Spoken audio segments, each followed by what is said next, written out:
Ladies and gentlemen, Q, are you feeding the dogs? No, no, I am not. I'm just late because I was putting the finishing touches on uploading my latest light novel reading to the Patreon. So that's the reason why I'm actually behind. I was, getting the video finished and uploading it and also adding it to the collection that I have over there. So that's why I'm late because I was doing some recording earlier this morning and then just processing and chopping things up as need be. So, my bad, everybody. We got the brand newest chapter here. But Cohagen, Mihai, good to see you both, and as well as everyone else who is also here. Let's get started with today's reading of Solo Leveling Ragnarok. Yo, peoples, Qushu 92 here. Welcome back to more Solo Leveling Ragnarok. Now, in the last couple of chapters, including the newest one that we started to catch up to, Suho is enacting the plan to basically unite the entire world and all of its hunters against the fight of Iterum in order for the entire world to be ready for what's about to go down. While that's happening, he's pulling together all the strengths of everyone close to him, including all of the previous S-rank hunters whose memories were restored from the previous timeline, including Lim Tae-gyu, Baek Yoon-ho, and Choi Jong-in. All of their memories have been restored, allowing them to remember how much they owe Jin, and all of them just unanimously, words, all of them unanimously decide, let's go ahead and side with Suho. But this is going to be a bit of an uphill battle because not everyone is going to believe what we're doing here. On top of that, Suho has been recognized as the next S-rank hunter for Korea. And while that's going on, Park is really wondering, he's gathering more allies faster than I can make faster than I anticipated. And Stardrop still hasn't gotten to the level where it's capable of overtaking an S-rank hunter yet. So while that's going on, he gets approached by a seemingly a regular hunter who he promptly kills, only to find out that it was a constituted body created out of bugs, as we get the heir of the Plague Monarch wishing to join forces with him. You could say I'm a resident of this world, here to make an offer to the Apostle of Iterum. And that was the last chapter we had. So let's see what happens in episode 60. Link is down in the description down below. I unfortunately cannot show images during these live reactions because they will get me if I do. So I would very much like to keep doing my one and only job. So episode 60. And Park continues to talk to this heir of the Plague Monarch, who also, I need to scroll back up and get her name. Her name is Arsha. Park is talking to Arsha going, "Who are you?" I am Arsha. Think of me as a resident of this world who came to make an offer to an Iterum's apostle. And mind you, Park, to his knowledge, has not revealed his true self to basically anyone. So for this person to know exactly who he is and he's never spoken to them, he's already curious but defensive as well. How do you know about me? By chance, I was digging into the source of the awakening drug called Stardust and approached its distributor, Lee Min-sung. Along the way, I learned there are beings from outer realms called the Apostles of Iterum. My subordinates are very good at gathering information. As it shows her subordinates being a countless amount of flies and bugs all around Park, which he promptly starts to slice. Well, he doesn't promptly slice. The bugs get sliced through by those he's brainwashed, and multiple people that he's brainwashed, including that one long-haired woman that was carrying him when he was in an infant state. She slashes through Arsha's face, completely obliterating the other side, and another one stabs her through the chest, while other ones just stab her in all directions, and they quickly dismember her. But it turns out her body, once again, is still comprised of bugs, so it does next to nothing, as her body breaks apart into bugs here and there, as she just glares at Park and all of his brainwashed slaves going, Attacking me is pointless. The one you see here is just an avatar. You are afraid I will expose your identity, right? Relax. I am here to help you. Consider this a gift to demonstrate my usefulness. as another body whooshes right next to Park and hands him a very, very large piece of star drop. I improve the star drop circulating on the market. With this, you can brainwash even S rank awakened. She just straight up gives him the. I thought it was going to take time. I thought it was going to take time. And she just She just hands him a star drop that can take over an S rank already. The soul flame of Mistburn contained in the star drop has grown stronger, yet stabilized. She managed to stabilize this intricate ritual. I will supply you with the improved star drops from now on. In exchange, let us bring down Sung Suho and the Shadow Monarch together. She gonna get hurt. Why would a resident of this world cooperate with an invader like me? You are so literal. Just because I am from this world does not mean I must take its side. Do not gloss over it. If you meant to help me, you could have come while Li Min Sung was still alive. Men who interrogate every little detail are not very popular. Whose side I take is my choice alone. Naturally, I cooperate with whoever benefits me. I am an heir of a monarch like Sung Suho, but I decided I cannot side with Suho, the heir of the Shadow Monarch. So you also possess a peculiar power like So, you also possess a peculiar power like Suho? If you mean Shadow Authority, no. I have a different power. For example, And then it shows a rumbling as the body of the creature, like the giant lizard creature that all of his slaves basically just killed, it gets right back up again. Looks like I didn't finish it properly. And as it roars, its whole body looks like it's overtaken, like it's being covered, like bugs start to cover its body immediately.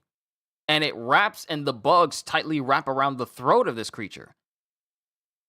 And it starts to strangle it forcefully to the point where blood is shooting out of its eyes and mouth.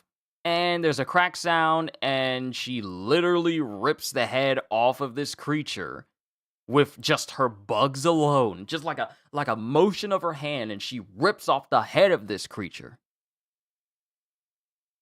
as a plague's heir, I can do things like that.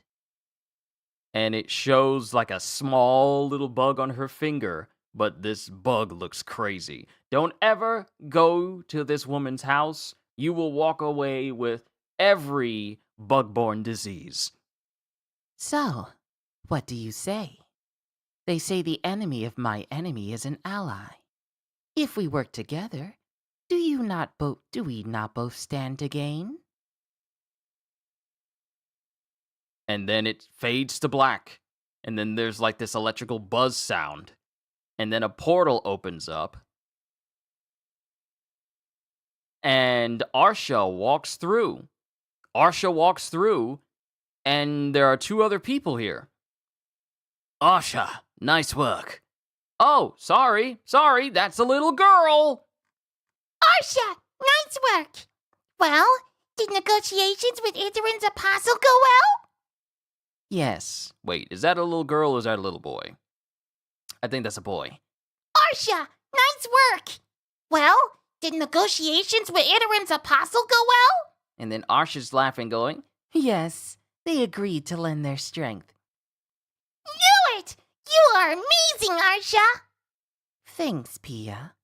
So I want to say that Pia is the heir of the Monarch of Transfiguration, Yogamont.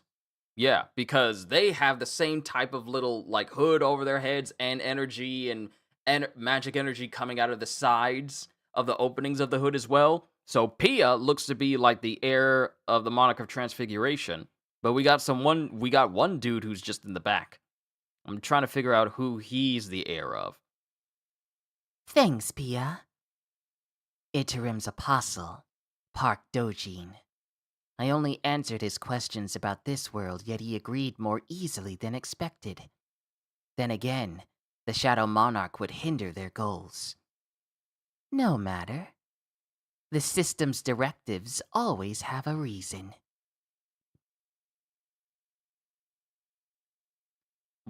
What? They have systems?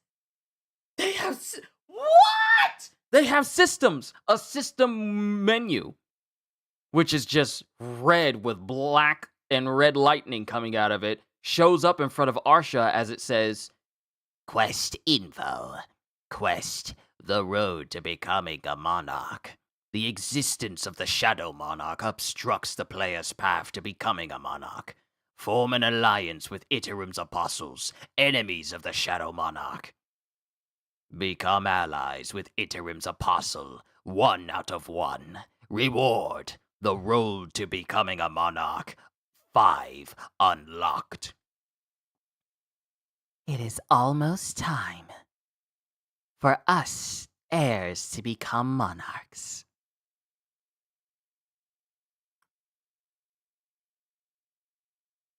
So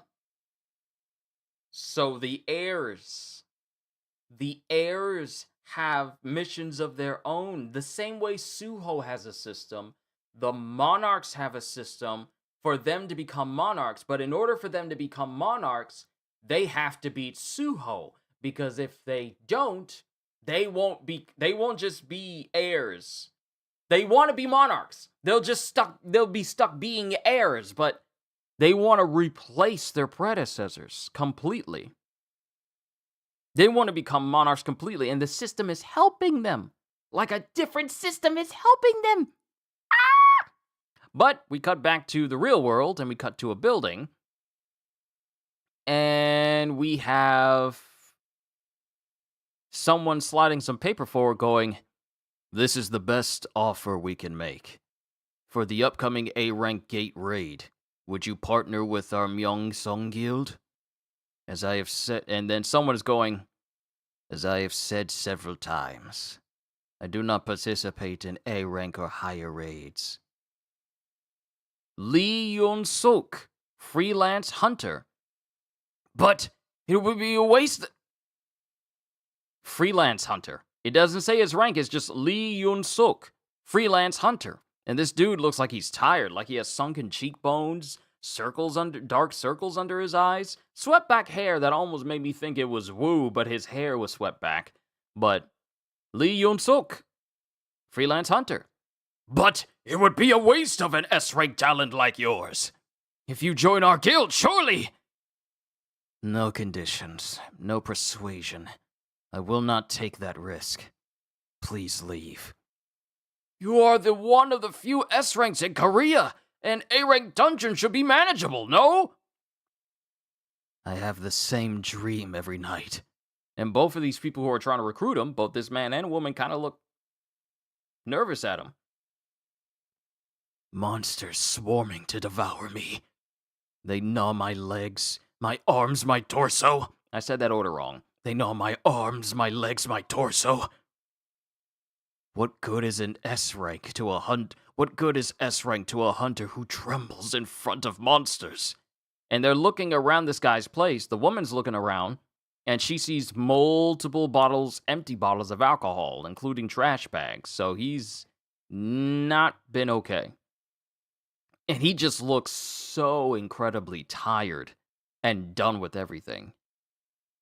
I hope you don't come looking for me anymore. And then the door closes. And then this guy's looking outside of his window. And it looks like it's raining outside. Either that or his window is very dirty and he's never cleaned it. Given the state of his place, where there's just trash, It looks like there's barely anything in here at all, just like basic living stuff, but nothing. But Joe gonna need to clean his windows. But he's just looking out, and he's just thinking, darn it. As he's thinking of that thought of monsters chewing on him and eating him. Senior, are we really leaving like this? You saw his eyes. And while they're going downstairs, Park is going up the stairs. If he cannot fight, what good is S rank? And mind you, Park just ignores them and walks up the stairs. The woman kind of glances as she goes, That person. and then Park goes to the door. And then the door opens, and it's Park standing there, menacingly. You are an S rank from the Fiend Guild. I have heard your guild is rude, but dropping by my office without notice. And then Park speaks to him as he continues to walk up. I heard there's an S rank hunter who trembles before monsters, so I came to see. Did you come here to pick a fight? I do not need your help. Leave. And Park continues to ignore him and continues to step forward. Then Lee the whole room explodes in power, even causing one of his couches to go flying through the room. Stop! Unless you want to get fried, do not come any closer. But then, all of a sudden, Park just speeds towards him and shoves the improved Star Drop directly into his face. Do not worry, Hunter Yun-suk. From now on, you will not be facing monsters. And Yun-suk's eyes start glowing like those who are taken over by Park, by TL. And then he takes his fingers off the Star Drop, but then the Star Drop starts moving into his head. And then Lee just sort of droops, still standing there. And Park is looking at him, smiling. Darkness, the heir to the Shadow Monarch, Sung Su-ho, and the heirs of other monarchs who oppose the dark have begun to appear. With these unexpected... Oh, wait, this isn't even him. This is narration. Darkness, the heir to the Shadow Monarch, Sung Su-ho, and the heirs of other monarchs who oppose the dark have begun to appear. With these unexpected variables, the flow of the board is shifting. They were so focused on the invasion from beyond that they failed to notice the cracks within. Those cracks... Oh, wait. No, this is Lee saying all... This is Park saying all this. Darkness, the heir to the Shadow Monarch, Sung Su-ho, and the heirs of other monarchs who oppose the dark have begun to appear. With these unexpected variables, the flow of the board is shifting. They were so focused on the invasion from beyond that they failed to notice the cracks within. And then Lee starts rising up. Those cracks, I'll make good use of them. And it shows that Park has done it already. He has officially and fully taken over a S-rank awakened hunter with Star Drop. We were just talking about this last week. To be continued. And the next chapter comes out in 7 days on the 6th.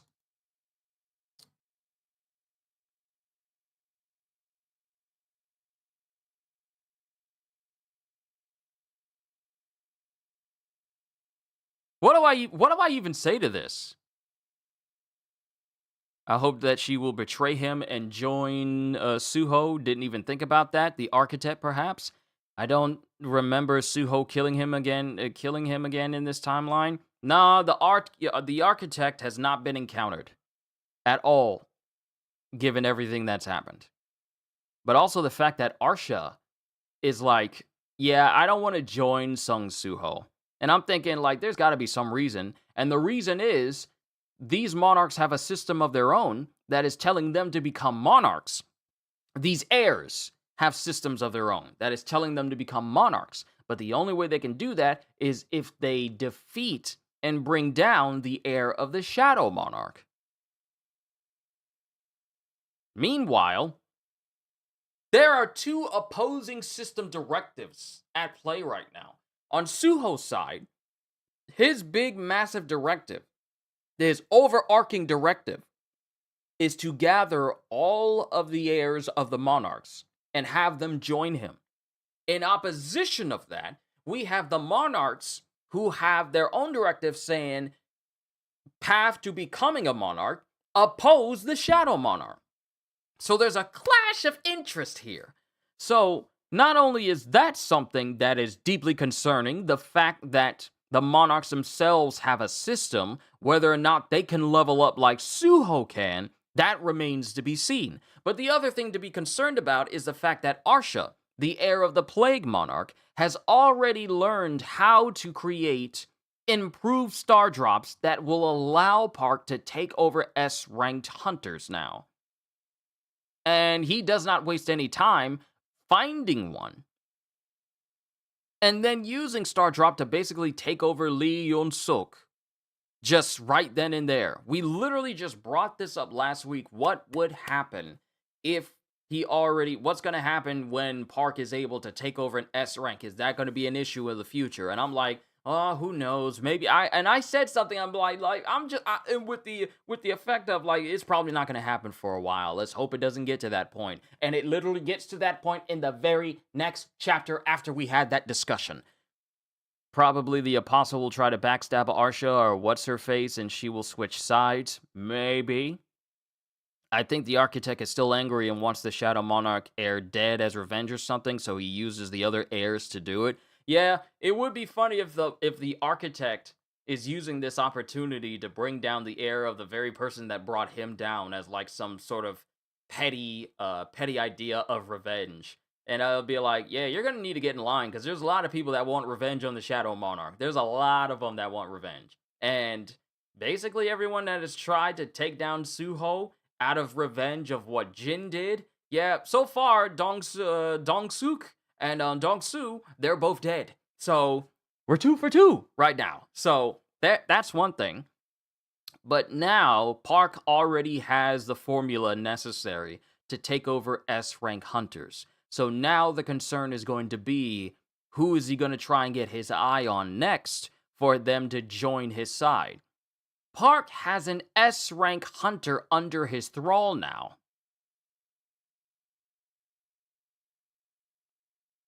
He now officially has the means to take over S-rank hunters.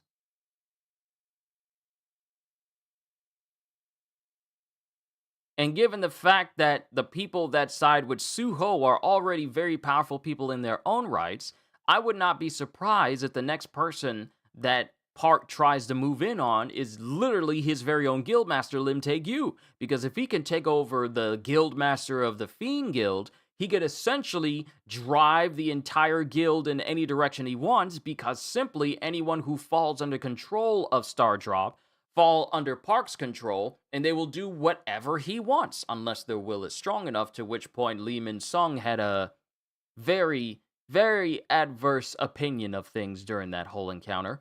But this is concerning now. Park can now take over S-rank hunters. I feel like that is the biggest concern right now.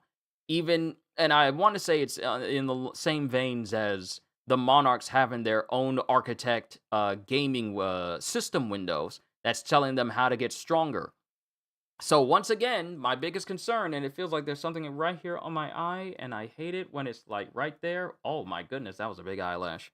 So the biggest thing that concerns me is the fact that what if their systems allow them to level up the same way Suho does? That will make things, I want to say, a little bit more complicated due to the nature of how strong Suho has been getting with the level up system. If the heirs have their own little level up system as well, then they can get stronger just like Suho, and the battles they'll fight will be a battle of, okay, which one of you has leveled up more? So in the future, this should be interesting to see how things turn out. We also see more heirs. We have Pia, who is supposed to be the heir of the Monarch of Transfiguration, And we have one more who's in the background who I am trying to remember whether or not he's an heir of something. Going to start the novel soon, waiting hurts. Oh, I get you. I get you. It's some dude that has like a... Let me scroll back up. Yeah, it's some dude that has like a skull mask over the top of his head. He's shirtless, but he also has long hair as well. And he doesn't say anything during the entire interaction with Arsha and the other heirs of the monarchs. We don't get their names fully or anything of that nature. I'm scrolling back up to go see. Yeah, we don't see his face. It's just literally covered in this mask. And he's just chilling in the background. He can't be an elf. He can't be an heir to the Frost Monarch because he's clearly not an elf. So we have the Plague Monarch, the Transfiguration Monarch, Plague Heir, Transfiguration Heir, and this dude. He's not the heir of the Beast Monarch because we already have Gray. So that's literally out of the question. PS sounds like a girl's name. See, the thing that threw me off, I was wondering if it was a girl or a boy, was simply because of the shorts. Simply because of the shorts. But I could be entirely wrong, and Pia actually is a girl. Though Pia's face, or is it Paya? It could be Paya. But Paya's face has like a childlike masculine look to it, but I could be wrong. Let me just say that because I mostly look towards the eyes, the shape of the eyes and the eyelashes. If there are any, then they tend to be like kind of cornered a little bit and go down the eye for a woman sometimes, and then for a dude it's just over the top of the eye, but sometimes for the women it's drawn over the top of the eyelid and then goes a little bit under to facilitate, the bigger volume in eyelashes. Like I said, I could be entirely wrong, but this is who we got thus far. And so, just to make this a too long, didn't read because I got to take care of some things a little bit later on and get those knocked out before we play some more Borderlands. What we have here is Suho is up against heirs of the monarchs who have their own special system window for them to get stronger. Park now has access to an improved star drop that has allowed him to take over an S rank hunter, and he intends to exploit the cracks of the world itself because no one's paying attention to like the cracks within, because he says darkness, the heir to the shadow monarch Sung Suho, and the heirs of other monarchs who oppose the dark have begun to appear. With these unexpected variables, the flow of the board is shifting. They were so focused on the invasion from beyond that they failed to notice the cracks within. Those cracks, I'll make good use of them, which means that Park is going to be turning and bringing down everybody, attempting to bring down everybody. Because not only is Suho an issue, but the heirs are an issue as well. They're a liability. Because he intends to turn this world towards the absolute being that sent him there. He intends to turn that entire world, but who knows how his mentality is going to change as the series continues. Kind of like how Smith's mentality changed the longer he was free from the Matrix. His views on life and everything, and just like his own sense of self, just started to change more and more drastically as the movies went on. So I feel like it's going to be the same case for Park here, for TL here, where his own viewpoint is going to change as the series goes on, and maybe he'll think like, I don't want to give up this world to the absolute being. This world is mine now. You know how it can be sometimes, but that's just like it's a cliche, like turn against your creator and stuff like that. But we'll see how the series goes on. No breaks. We're getting another chapter next week. I'm looking forward to the next one. Apologies for, being late a little bit. I almost forgot that there was a chapter to releasing, and I was going to be playing Borderlands right about now until Cohagen reminded me. So thank you, Cohagen. But this was a very interesting chapter, letting us know that there are way more variables into what's about to happen in the future battles to come, due to the fact that the heirs themselves have their own little adventures that they're going through alongside Suho's. And I am very much concerned for every single S rank that comes into contact with Park right now. Simply because he now has a means of taking them over. So I am very, very concerned, especially those who are close to Suho. But we'll see how these chapters continue on. This is the last chapter we get of solo leveling Ragnarok in November. We get some more in December, and then basically tomorrow is the last day of November as well before we move into the final month of this entire year, and then 2025 will be over. Can y'all believe that we are going to be entering into the final days of 2025 starting after tomorrow? On Monday, we start on Monday. That's crazy to me. But overall, pretty good chapter, and I'm looking forward to the next one. To Kohagen, Mihai, and everyone else who's watching right now, hope you all enjoyed. Can't wait to see you all in my next video. Like, comment, and subscribe if you haven't already. Even check out my Patreon, because I am always looking forward to entertaining you.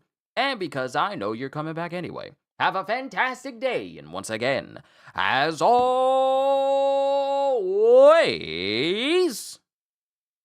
later, peoples!